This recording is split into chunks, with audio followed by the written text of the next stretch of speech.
So when buying your ground rods, 3 is minimum.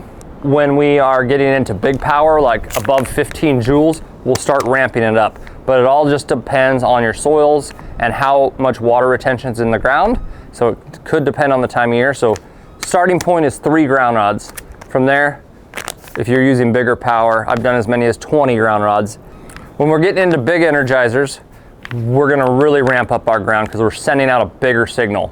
And so when we install systems that would be more than 15 joules, we'll start putting the ground rods in a circle to increase our surface area, which will absorb that energy easier because we're sending so much more out. So every 10 feet in a circle, you would be putting a ground rod, and that really gives that energy a place to find to get the ground rods to get back to the energizer to complete the circuit.